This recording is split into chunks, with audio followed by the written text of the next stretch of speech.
তো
আমরা প্রাথমিকভাবে প্রথমে ওনাদের স্টোরেজে যাই, যেখানে ওনারা মাংসগুলো সংরক্ষণ করে রাখেন।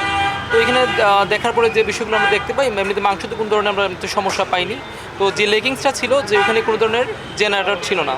দেখা যায় অনেক সময় লোডশেডিং হতে পারে বা মেনটেন্যান্সের কারণে অনেক সময় 2-3 ঘন্টা কারেন্ট না থাকতে পারে, সেক্ষেত্রে মাংসের যে কোয়ালিটিটা সেটা খারাপ হয়ে যেতে পারে। ওই বিষয়গুলো আমরা এখানে অবজার্ভ করি। তারপরে আমরা আসি এখন যে আপনারা দেখতে পাচ্ছেন যে মেইন যে ওনাদের যে সুলতানের যে মেইন শোরুমে, ওইখানে আসছি আমরা। ওইখানে কিচেন আমরা পরিদর্শন করেছি। যে বিষয়গুলো ছিল, যেমন ওয়েস্ট ম্যানেজমেন্টের বিষয়টা, ডাস্টবিনগুলো হচ্ছে ওনারা ইউজ করছেন, বাট এটা যথাযথ না। তারপরে হচ্ছে যে ওনারা যে কন্টেনারগুলো ইউজ করছেন, যেগুলোতে মাটনগুলো যেগুলোতে পরিষ্কার করছেন বা ধুচ্ছেন, এইগুলোতে দেখা যাচ্ছে ওনারা বাঁশের ছাদযুক্ত ব্যবহার করছেন, যেটা আসলে কোনো ফুড গ্রেড নেই, বা এগুলোতে বাঁশের যে ফালিগুলো, এগুলো খাবারের সাথে চলে যেতে পারে।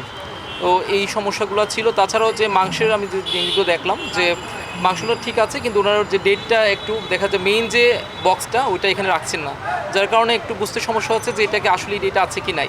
এমনিতে আমরা দৃশ্যমান কোনো এই সমস্যা পাইনি।